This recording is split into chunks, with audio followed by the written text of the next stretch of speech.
What's up, everybody? Welcome to another edition of High Mythology. The show where we get higher than Santa's sleigh flying through the Christmas Eve sky and tell you guys stories about classic mythology and folklore. Welcome. Welcome. That's right. We got Jeff over there rocking some bells for this little festive holiday fiasco we're doing. Yeah. And them bells. We are recording this on Yule, and it will be released on the eve of Christmas. So this is going to be one of our big holiday episodes.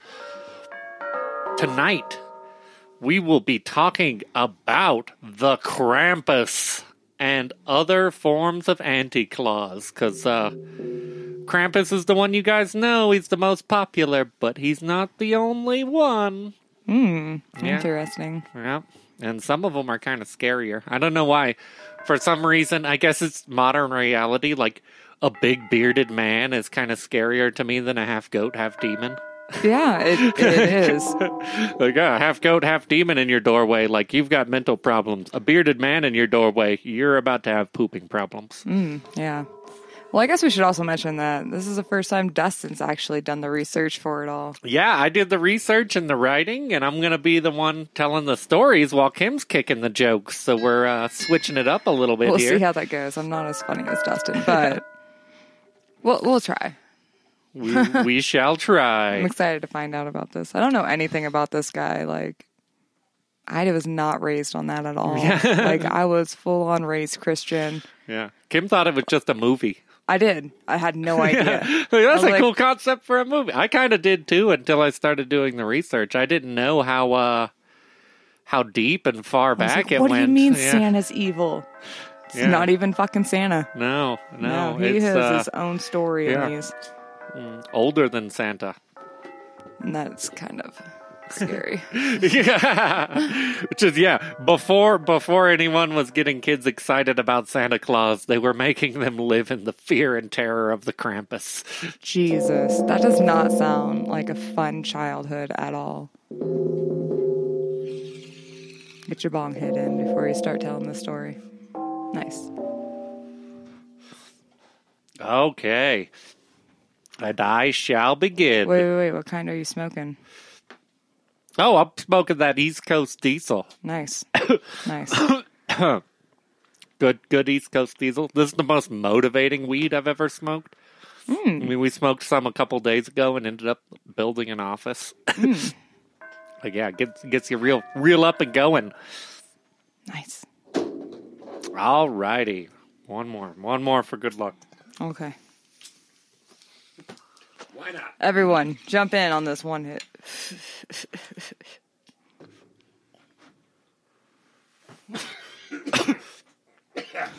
Oh, oh, that hit deep. Pussies. Ooh. Ooh.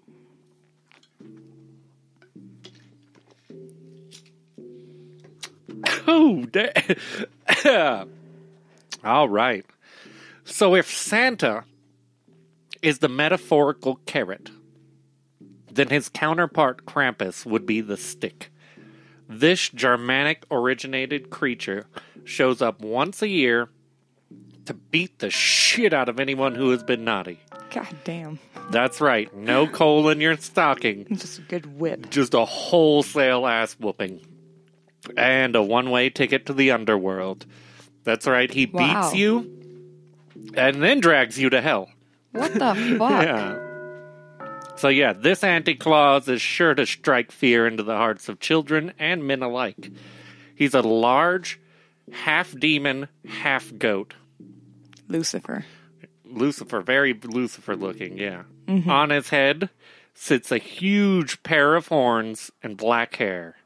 And from his fanged mouth hangs a long serpent-like tongue. What the fuck? And I don't mean, when I say serpent-like tongue, I don't mean like the tongue of a serpent. Like that flat forked tongue. Oh, yeah. I mean, when you see the pictures, it literally looks like he's got half of a fucking snake hanging out of his mouth. Fuck that. Like a 4-foot long, curly fucking tongue. Oh, dude, that's like a python. Yeah, it's like a little python tongue. Fuck that. No, thank you. Yeah. He carries with him a chain and bells that he lashes about.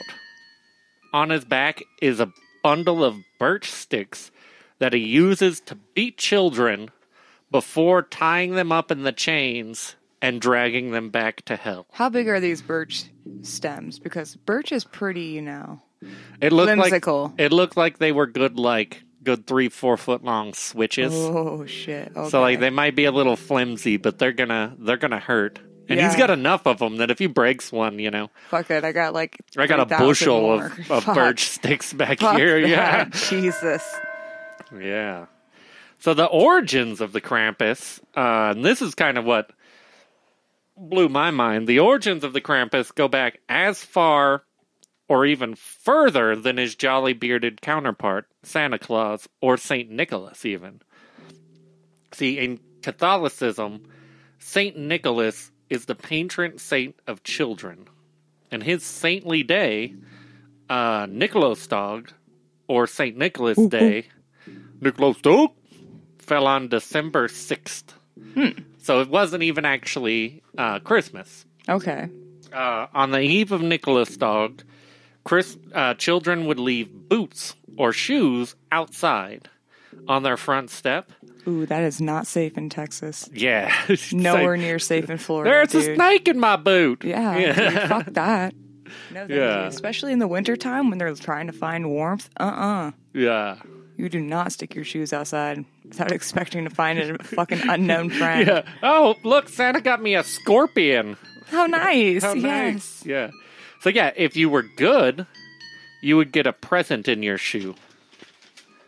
Oh. And if you were bad, he would leave a rod in your shoe. Fuck that. Symbolizing that, you need to beat you yourself. need to be beat. Oh my God. You deserve to be beat. Oh my God. Yeah. That's fucking terrible. And it's interesting, too, that Can I run from St. this? Nicholas Day got folded into Christmas when they kind of took the pagan Yule ceremonies and tried to turn them into the, to make the modern day what is Christmas. A lot of that came from, that's when other characters just kind of got pushed together to make different characters. And I'll talk about that in another podcast we do, but... Okay. But yeah, and so yeah, he would leave a rod in your shoe. That is, if you survived the night before. Oh, God. Because December 5th was known as Krampus night, or Krampus night. And that's the night that the Krampus would come around and punish all the unworthy children. All the naughty kids. And then he takes them to hell. And then takes them to hell. So you probably wouldn't even be there. So if I get my ass fucking kicked, I'm dragged off to hell, and I barely escaping from his clutches going to hell, I'm still going to wake up in the morning and see my boot filled with a fucking rod. There's going to be a rod in your boot. What You should have been fuck? beat better. Well, and that's also a weird one, too. How many parents in Krampus land were waking up the next morning and they're like, have you seen Timmy? No, I heard a lot of screams coming from his room. Oh, shit. There's a rod in his shoe. Oh, God. Uh-oh. Yeah, he was What taken the to fuck? hell. What Yeah. the fuck? How many parents actually woke up and put a rod in their child's shoe? How much of a dick of a kid did you have to be to actually piss your parent off enough to I'm going to put a fucking rod in his shoe, then I'm going to beat him with it after breakfast. I bet you all he did was take a piece of cookie. Yeah. Mm-hmm. Well, it's the olden days. There was only one cookie for the whole kingdom. So. Back in the day, it was bad to eat a cookie before dinner. Yeah. Know what I mean? So the Krampus himself seems to be an example of pagan religions bleeding into the Christian world. His name is derived from the German word Krampen, which translates to claw. Krampen. Krampen. Krampen. And it's said that his actual origins are in Norse mythology as the son of Hel, ruler of the North realm of the dead. Yes. Yeah. Which is the precursor, part of a precursor to Christian Hell. Interesting. However, he is also found to have some remnants of Greek mythology mixed in there. Okay. Mainly in his goat half similarity to a faun or satyr. Yeah, Pan. My homemade Pan. Yep. And that's exactly kind of what I thought when I was looking at the picture. I was like, instantly went to Pan's Labyrinth. I was like, oh my God, that's fucking Krampus. Oh shit. Run away, girl, run away. Nah, dude, that guy was her fucking court official. She belonged with him. Yeah. I love that movie. That's a great movie. Although the Krampus struck fear in the hearts of children throughout parts of Germany and Austria, and it surprised me when I looked it up, he was really confined to a small area. It was like part of Austria and like part of Eastern Germany. Just the part where Gone with the Wind was filmed. I can imagine all those kids being naughty as fuck, and they're like, they invented the Krampus to keep them in line. You're thinking Sound of Music, right? Oh, yeah, that's it. The hills are alive. I'm here to beat you. Jeez, yes. Yeah. But although the Krampus struck, his global popularity didn't come until the modern age. Outside of his turf, all the other communities and countries had created their own versions of the Krampus-like Christmas creepers and anti-clauses to keep their children scared. So Krampus had his region, but once you left that area, it wasn't like kids were all of a sudden like, it was just friendly for Christmas. Like every other part of Europe had their own versions. So they have one to fucking keep you nice throughout the whole year, and then they have like Boogeyman, the fucking Black Agnes, well, like a couple shit of like them that to keep you in even, line for the rest of the fucking year. What the fuck? You're supposed to constantly keep your kids in fear. Yeah. Oh, these two actually are, I think, part of the basis of like the Boogeyman myth. Okay. So in other regions of Germany, you'd have to watch your back for the Belsnickel or Neckrippet. Neckrippet. Bearded men.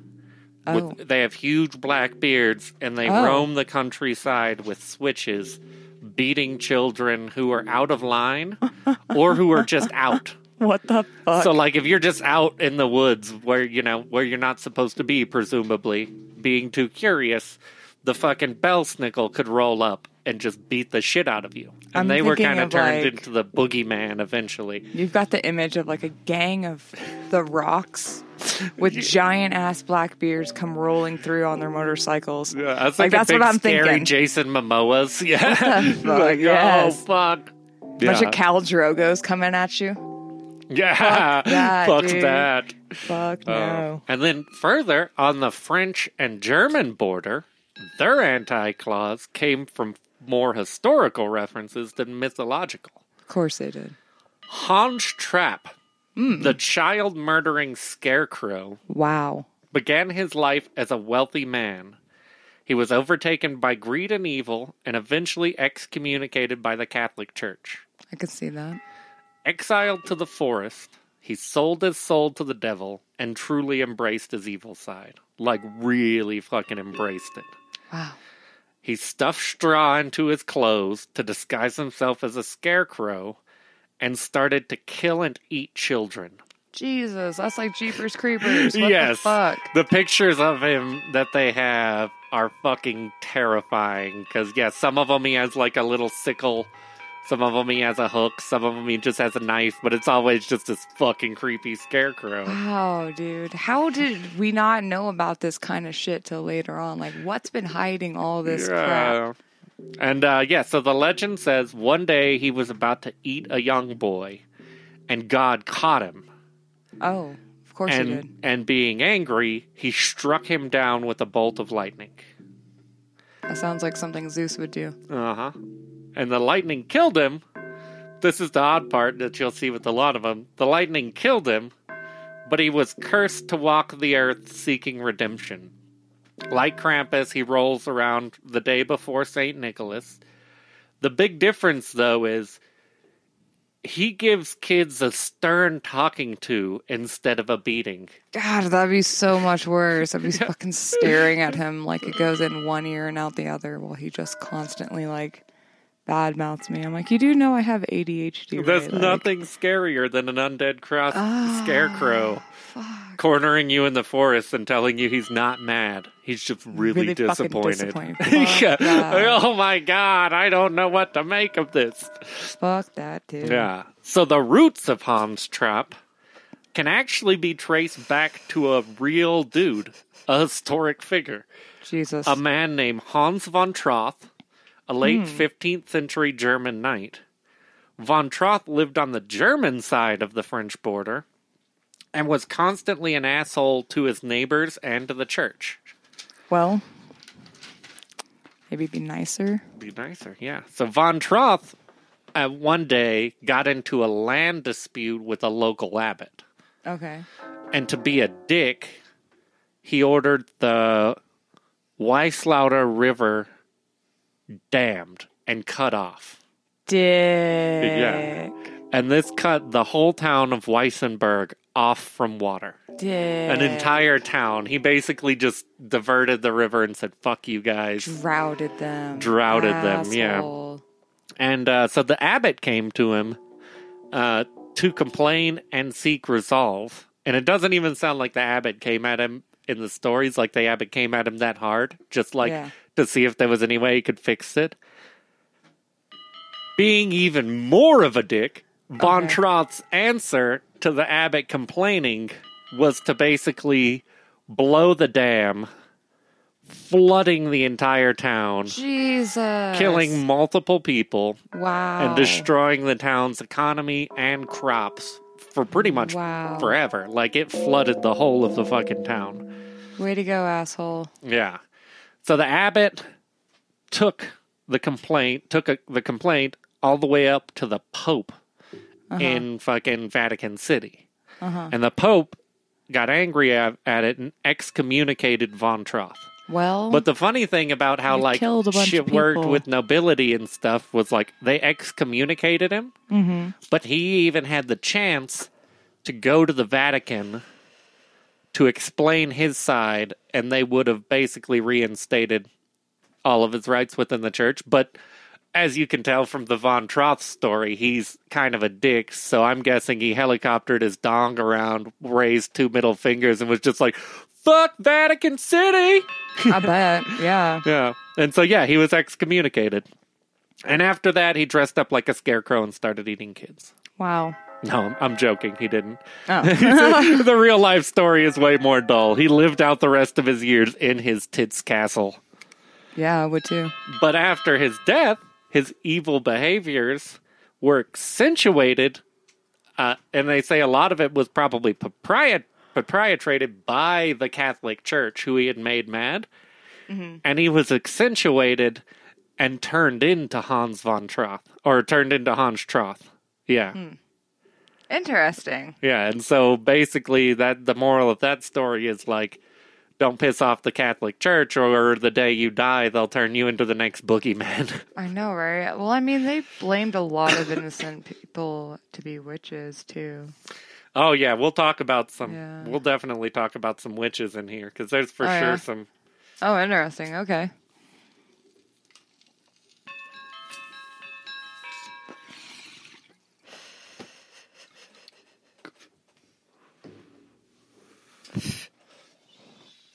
So further into France and Belgium, they had Lapierre Fortord. Translated is Father Whipper. Wow. Yeah.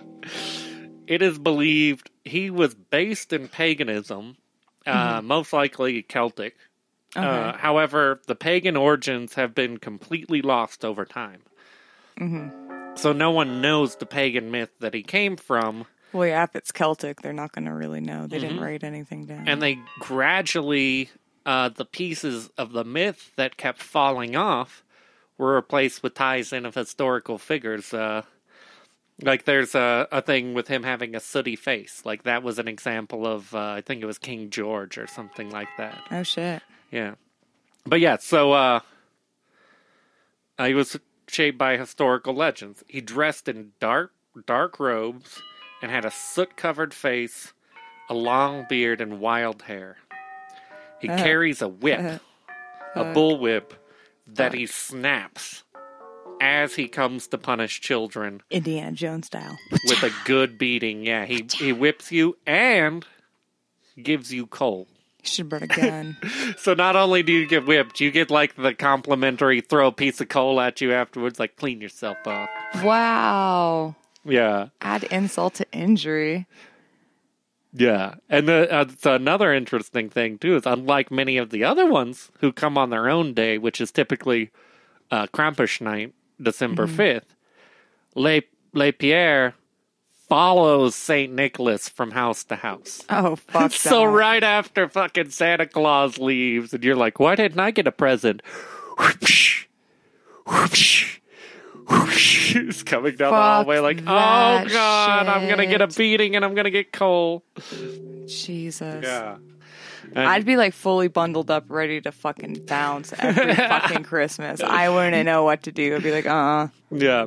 And there's also some talk in it too about how it's a good chance it was perpetuated because a lot of people had whips for livestock back then. So to keep your children in line or keep them afraid that they were being bad, some parents would actually snap the whips. Fuck them. In the living room. Jesus, that would so scare that the kids shit out would of me. think that Lapierre is out there. That's so fucked up. The legend of Lapierre Foutard started to circulate around 1150 AD. And depending on the story, Lapierre was either an innkeeper or a butcher. Either way, the consensus was him and his wife were some evil fucks. Okay. One day, he and his wife captured 3 boys on their way to school. They robbed the boys, then slit their throats, What the fuck? then chopped them up and cooked them into stew. Give me your lunch money here. Yeah. And it doesn't say what they did with the stew. Well, of but, course they minced it up in mince pie and fucking served they made it to their stew, guests. but and it made it very clear they're innkeepers or butchers. So either way, they're in the food purveying game. Yeah. So they fed those little boys to a lot of people. And as an innkeeper, you must be able to provide food. Mm-hmm. Yeah. That is quite disturbing. Yeah. So Saint Nicholas, which in this one, Saint Nicholas is more of like a badass action hero than he is just like the jolly old man. So He's got more like magic the Guardians? powers and shit. Yeah. Nice. So- Always like that Santa Claus, just fucking kicking ass. Saint Nicholas heard of the crime, and came and resurrected the children. Of course he did, because he's Jesus. Mm-hmm. It's got the power of Jesus in him. And then, depending on the story, Pierre either repented and volunteered to help him, or more likely, was forced by Saint Nick. Mm-hmm. Well, if Santa's being a badass, why would he fucking go willingly? Yeah. And the funny thing is that to punish him, his punishment was to punish bad kids. That's a really odd way to punish a child murderer. Like, you're punished for killing You're those kids. giving him the greatest It's to whip opportunity kids of his every life. Christmas. Yeah. This is what every serial killer's I dream know, job exactly. would be. Teach you a lesson. Wow. Now you take this whip and you go around and you whip kids. Oh. And then drag them to hell. Yeah. And then, no, I don't think he drags you to hell. He just throws some coal at you. He just adds Oh, insult shit. to injury. He just tosses some coal at you. Fuck You that. clean yourself off. This one, a lot like another story we did, Finn McCool, the Celtic mythology one, and his story with the sinking island, really makes me wonder what the original, I assume, Celtic myth was. It's like kind of sad how much good Celtic mythology and other pagan mythologies were just kind of erased completely. Yeah. Like, there's no way to ever get those stories back. That island one, I could only find one place that fucking even mentioned it. And that was out of the history of Ireland. Yeah. Okay. Another example of a pagan character making their way to Christmas Town, and this is where we're going to get into some witchy stuff, is Frau Perchta, also known by the name Frau Perchta. Frau a character popularized by the Brothers Grimm. Hmm. Her origin is believed to be from the Germanic goddess of abundance, Perchta. Of course, Which the fucking Catholics would do that. To I their greatest. didn't know until I was just doing research on another episode, our next episode that will be airing. Oh. Perchta, Frau Perchta, is the Germanic version of Freya. Oh, interesting. Yes. And her husband, Wodan, is Odin in Germanic. I didn't think Odin was married to Freya. What? He's not? No, he's married to like some chick named Edna. Edna? Oh, well. Ina. Igna? I was going to get into it the next time I did it. Well, then we'll talk more about that next time. But I'm curious because she might be Igna then, because I know it's Odin's wife. Okay. But later, she was demonized by the Catholic Church and labeled a witch. Of course, because she's a woman with great power. Yep. So she must be evil. Yeah, and it Bring all the and women some of down. this too, and our next one also show how she was definitely a threat to the whole patriarchy idea, because she was Frau Perchta was a fucking powerful woman. Mm-hmm. You know, she was Odin's equal, or she was Wodan's equal. What does that make Mary? She's not even less. She's less than equal. Fuck it. Yeah, but Frau Perchta, She doesn't matter. who used to have a completely different description in her original Norse version or Germanic version, Frau Perchta is described as an old crone wearing rags with a long beaked iron nose. In some stories, she carries a cane, but no matter what, she always carries a long, sharp knife. She keeps hidden under her skirts. Fun. Yeah. That's fun. And on Christmas, she sneaks into your house to reward good behavior with a silver coin. Oh, that's actually quite nice. Thank you. Like the tooth fairy almost. Yeah. But if you were bad, or a woman with unspun flax, What the fuck is that? or an unkept house, so basically if you'd been neglecting your chores, Fuck you. or if you were the type of asshole that doesn't even have the common courtesy to leave out a goddamn bowl of porridge for her, What if I forgot what day of the week it was? Shit. then you get punished. That's not my fault. Yeah. Like the Krampus, she doesn't fuck around with coal. Oh. She catches you while you are asleep, slices open your abdomen, steals all of your organs, and fills you back up with straw. Presumably selling your organs for those silver coins that she pays to the good I feel kids. like, why would you spend the time stuffing the people back up with straw and sewing them back up if you're just taking off with the parts of the organ and selling them? Yeah. Making some cash on the Or side. maybe it's so you look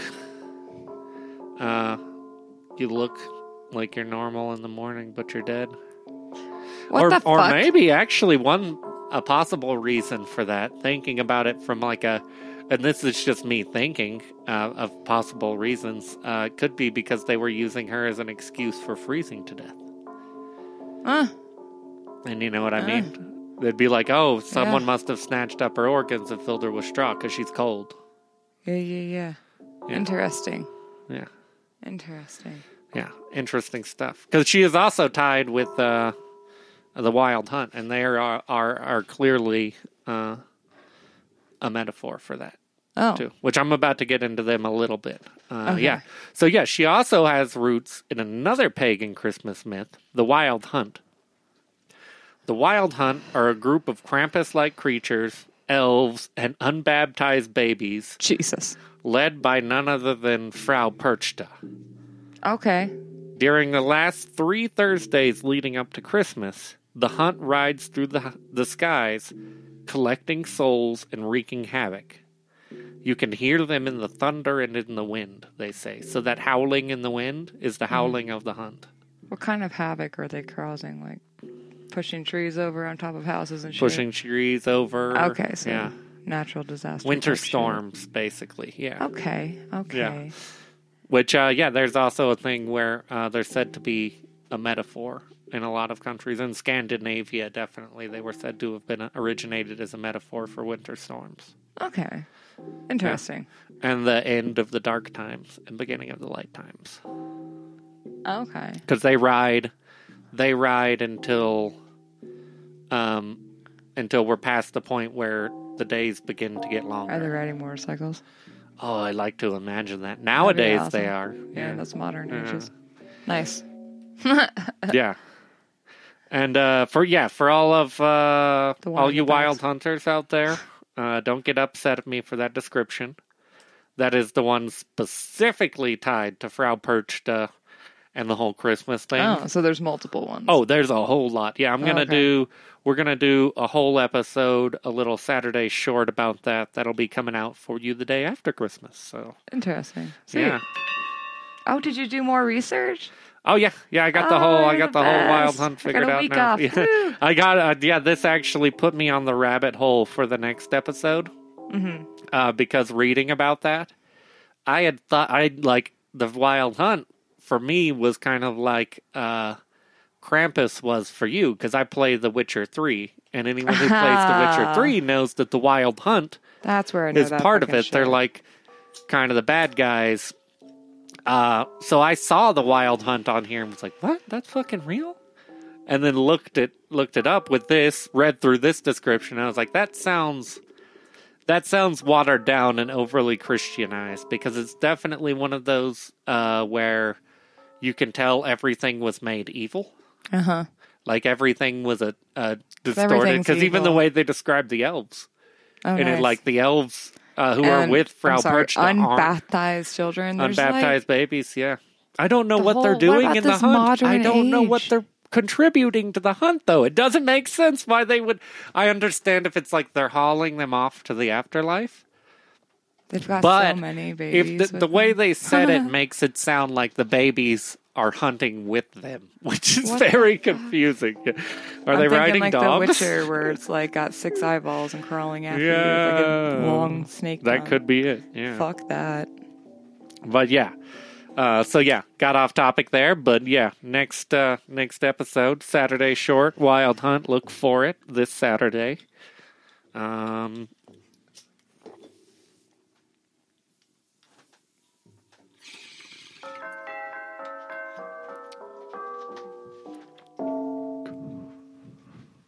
Yeah.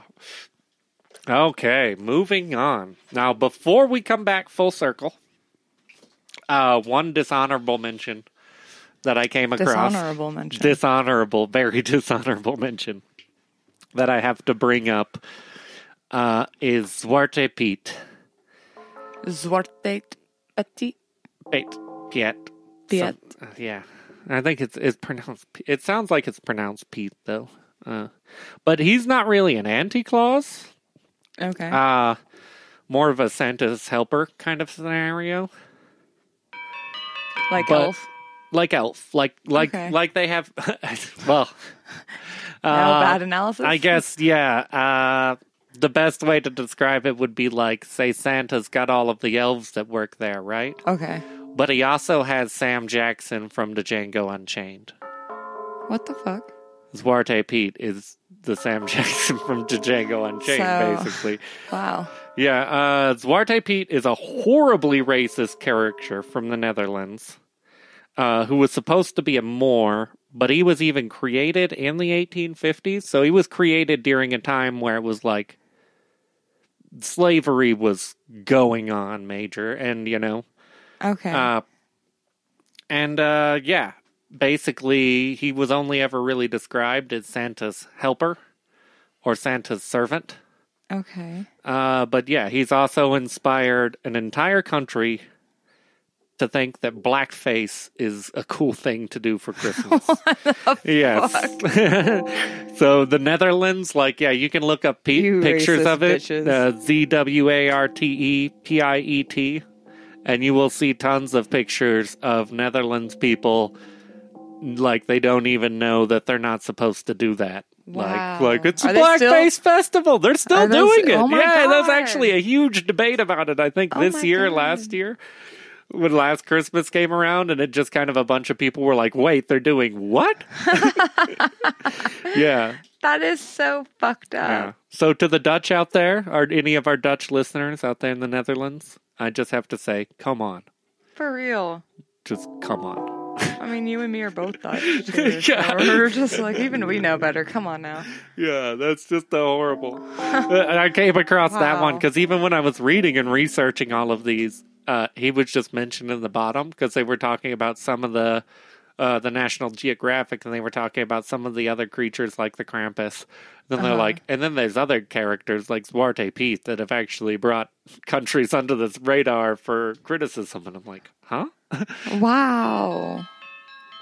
That is just insane. Yeah.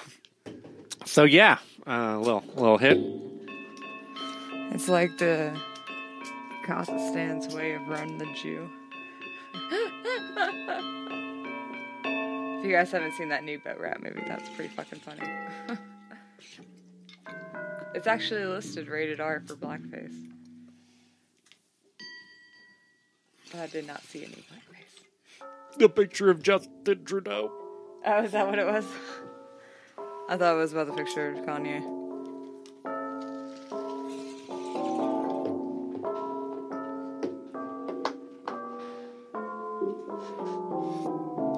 And now, back to the Belle of the Ball.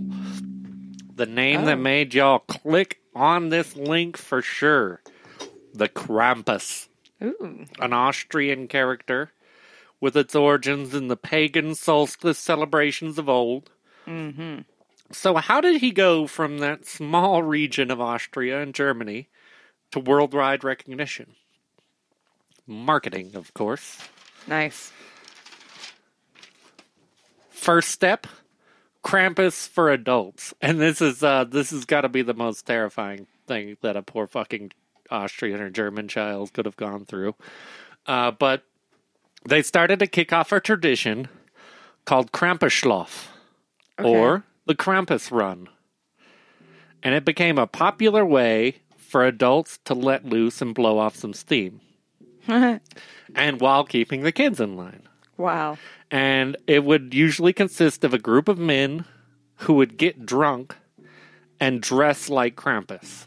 Full-on Krampus gear, horns, goat look. Wow. They would get drunk and then run down the street yelling and causing havoc. Bundle of birch sticks on the back, ringing bells. And unlike Krampus Night, the Krampus Run wasn't tied to a specific day. Okay. So it could happen fucking any night of the year. You God, could be a that's kid who's just terrifying. like thinking about pulling some shit in June, like Krampus ain't gonna notice this, and then you just see 30 fucking drunk Krampuses running down the street. Wow, that would be fucking terrifying if you were just like fucking out at my friend's house and we're just camping in the front yard. Fucking just, oh my God. Yeah. Wow. Yeah. The Krampusschlaaf still goes on to this day. Do the kids know? Yeah. Oh yeah. Now it's turned into a big thing where they actually do it. I think two or three of them a year, and like Nice. non-COVID times, you can look them up, and tons of people show up. It's almost like a Mardi Gras thing, where everyone dresses like Krampus and gets you drunk. Let's just all get drunk. Because Germany, so you know they're drinking like the biggest beers that they're fucking are 40 existence. ounces. Yeah. Per shiz. I should get like a 6-liter. Yeah. Yeah. Giant boots of beer. I'll just running around with a big ass goat head. Years ago, Santa would have put a rod in this boot. How many of them take a stick and actually put it in a boot outside? Yeah. Outside someone's stocking during Christmas and shit like that. If somebody like hung weird socks out in front. Yeah. So, It's so fucked up. So yeah, in the 1890s came the invention of the Krampus carton. Someone created parody Krampus Christmas cards. And they would basically show Krampus up to his usual Christmas carnage, you know, beating kids or like hauling kids off. But they had like a silly demeanor to them. And they were meant to be comedic. And They always are. yeah.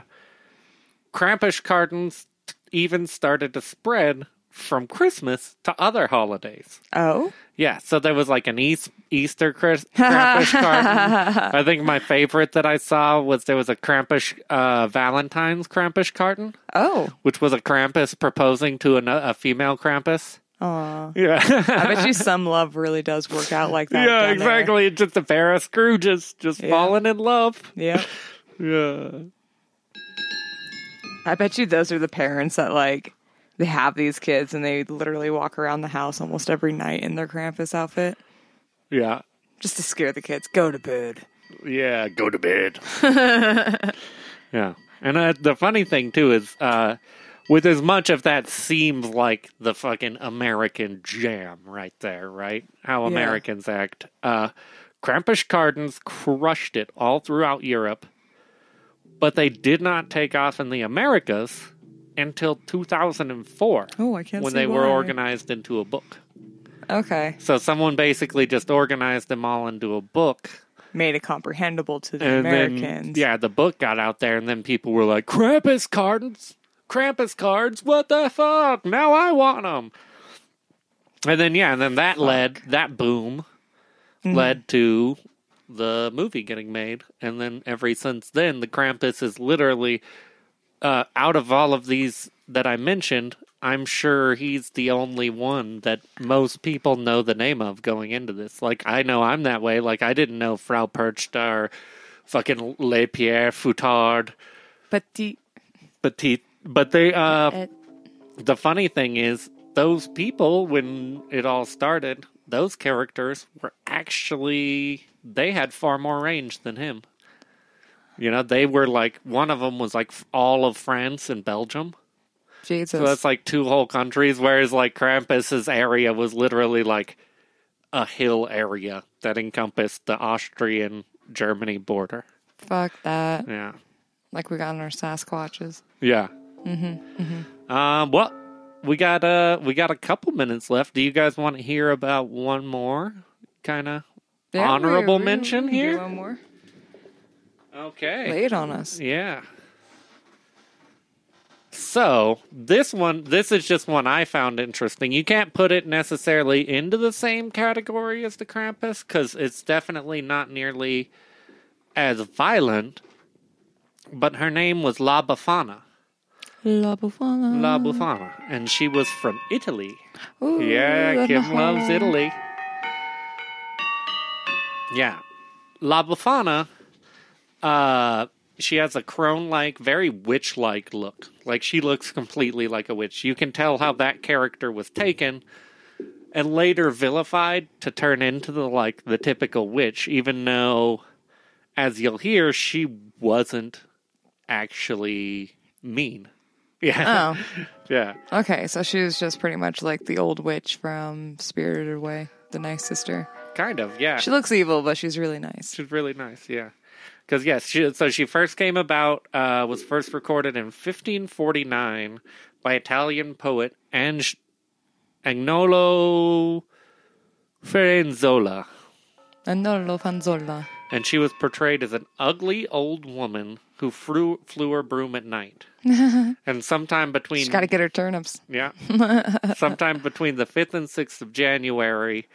she would land on the roofs of, and this is going to sound really familiar here because they straight up stole this part for another guy who got popular around this time.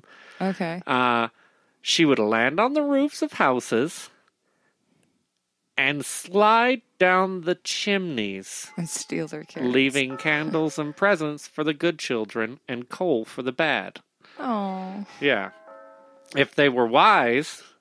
or if they were good, the household owners would also leave her an offering of cakes and wine, which I'm all about that. Fuck the cookies and milk. La Bafana's got it. That's fucking Italian ways, man. She flies on a broom. There's no animal cruelty there.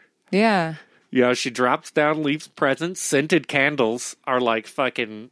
they're all big. The rage. Yeah. Yeah. Yeah. But yeah, and then instead of fucking cookies and milk... wine and cake. Wine and cake? Fuck yes. Yeah. Give me some wine and cake. Too. Yeah. Leave the whole bottle. Yeah. I'll And take so, it with me. as you could tell, I'm sure, from me mentioning that she got robbed for that part of her character, Okay. she predates St. Nicholas in Italy.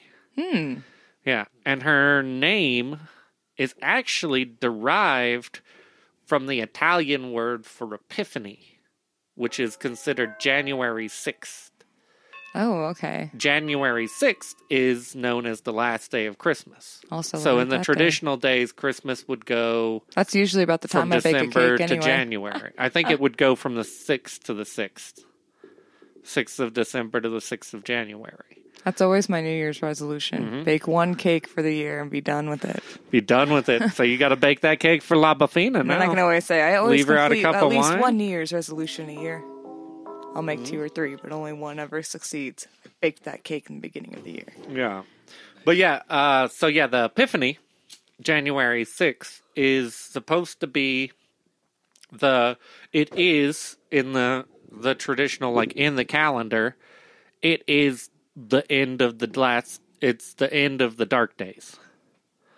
So January 6th is the point in the year when, because from the 21st, basically up until then, the sun is still in its like lowest phase that it's going to be throughout the year. Do I have to have that bottle of wine open for her, or can she? Oh no, I'd leave it. manage I'd leave her for an opener. Yeah, we don't want it to get stale. Okay. But yeah, and so, but that's also the day that the Magi, or the 3 wise men, were supposed to have visited Christ. And so both of those two things kind of combine to create her legend. Because parts of her story involve the growth of light and the cleansing power of the sun and fire. And the basis of her legend involves the Magi. What's the significance of the coal? The coal? Yeah. Okay, so I didn't even mention that. So the coal, and this is something that all of those other ones borrow because of how old school. It's just a universal. The universal theme is that the Epiphany, the cleansing power of the sun, warmth. The coal wasn't supposed to be a punishment. Coal wasn't given to you originally as a punishment for you being wrong. It was given to you as a sign that you need to cleanse yourself, because coal cleanses, coal absorbs poison, coal fucking fire. Just throw fire a fucking bar of cleanses. soap at me. Fuck you. Yeah. But it's basically just saying, like, it wasn't supposed to be a punishment to you as much as like, cleanse your soul, get better. Okay. Do better next year. Interesting. Yeah, but then that got turned into a punishment even. But yeah, so her story is, so she was an elderly woman and a widow at the birth of Christ. Aww. And while cleaning her house one day, the 3 wise men showed up on her doorstep. Okay. And they were on their way to find Christ. Mm-hmm. But they could not figure out how to get to Christ. We gotta ask the woman for directions. Yeah. And so they stopped, and she told them to follow a large and unusual star, the Christmas star. Interesting. Yeah, the one that's actually coming up here pretty soon. Yeah, we got that coming up for realsies. Yeah. Yeah. It's been that 400 years, I think. But yeah, so then the wise men, they invited her to come with them. So there could have been a 4th person, a wise woman, that came with them, but instead she said she had too much shit to do at the house and wouldn't go. Yeah. Christians, man, they didn't invite her. She's a woman. She's a woman. Of course they're not going to invite her. It's bullshit. Yeah. They were probably just trying to rob her of her donkeys and chickens and hens. Yeah. Man. And this is one too. I think I've actually had this feeling before that she gets just anger, regret, all of those things. Just that I wish they could be as powerful. Because she realized she missed out on seeing the birth of the Son of God. So she was so full of anger and regret, she stopped using her broom to clean and used it to fly across the sky. So basically she was just like, what? Rah! Ran and got a jumping start and just took off on the fucking broom like a witch. Okay. Yeah. Yeah. And she started to roam Italy every Epiphany, so the day that the wise men came, and this is where the gifts come from, because on Epiphany, which is the day that the wise men gave their gifts to Christ, she bestows her own gifts onto all the other children, so that they all feel the love too. And gives the ones that, need help, need cleansing, coal to tell them to cleanse their soul and be better. Yeah. Interesting. Okay. Yeah, and it's a crazy one too, because she is actually older than Christ. And they say her story that was published then, or that was the first historic recorded, but that's another one where it goes back. Whatever. That author was being shouldered by a fucking Catholic writer. You know it. Oh, yeah. Oh, yeah. Well, that was very clearly church emphasized. But she goes back to way before that, possibly being one of the oldest on this list. Jesus. And they say she originates from the symbol of the old lady burned into the squares of Italian towns and villages at the end of every Christmas. I see those fucking pictures. I've seen them online before. I was like, what the fuck is happening? And that's some old school shit right there. Yeah, it is. Yeah. Oh, yeah, and then, the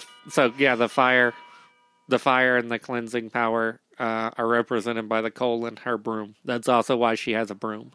Oh, she's got to clean up the cleaning. Yeah. Of course, because that's all a woman's good for. Cleaning, throwing coal down, giving kids presents. But no, it's crazy, too, because, she is clearly just the nicest old lady. Yeah, She's on she par sounds for, like your grandma, if not so nicer than Santa Claus. And, she straight up got robbed for the chimney and turned into a fucking witch. Yeah. Uncool, guys. Yeah. Uncool. Yeah. I bet you she wasn't even that ugly. No. Yeah. I bet you she was in her late 40s. She's a nice old lady, I bet. I bet you she's in her late 40s. Yeah. I like to imagine that late 40s, maybe early 50s. I don't know. Just that kind of motherly type that you could talk to. What year was it? No, she was fucking, she's probably 0. She's probably 20. She's so old. She's an old crone. How old is she? 17. Well, we didn't last that long back then. Yeah. Well, folks, I hope you enjoyed our little Yule Smiths episode here, talking about the Krampus and other anti-clauses. If there's any you think I missed or you think we should look up, hit us up in the comments. Feel free to harass me about the Wild Hunt. I'm going to put out a full episode on Saturday, so hope you listen to that.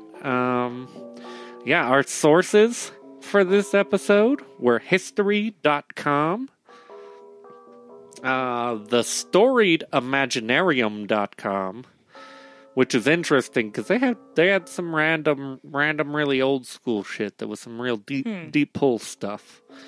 nationalgeographic.com, good old Nat Geo up in this biatch. Nat Geo apparently just went nuts on Krampus stuff one year, and so they've got. If you're looking for more Krampus info, they've got tons of Krampus. That shit came out right after that movie came out. Yeah. And that's how I was like, what is this? Yeah. And then historycollection.com. Good source for all kinds of histories and stuff. And stuffs like that. As always, like and subscribe, all that good stuff. Drop comments. Let us know what you think. Have a happy holiday. Whatever holiday it may be, whether you be a Yulester, a solstice, or a Christmas, or a Hanukkah's, or any of that stuff. Or if you're just, Boxing Day of Canada. Boxing Day. If you're a Boxing Day fanatic, have a happy Boxing Day. I'm sure that's coming up, I think. Boxing Day. Yeah, we're actually going to put out the Wild Hunt episode on Boxing Day. Oh, sweet. Yeah, so it'll be our Boxing Day episode for all you Canucks out there. Sweet. Sweet. Thank you, everybody. Right. Thank you. Have a good night. Good night. Oh, yeah. Also, thanks, Jeff. Big thanks to Jeff on the keys, as always. No worries, guys. Hitting those bells.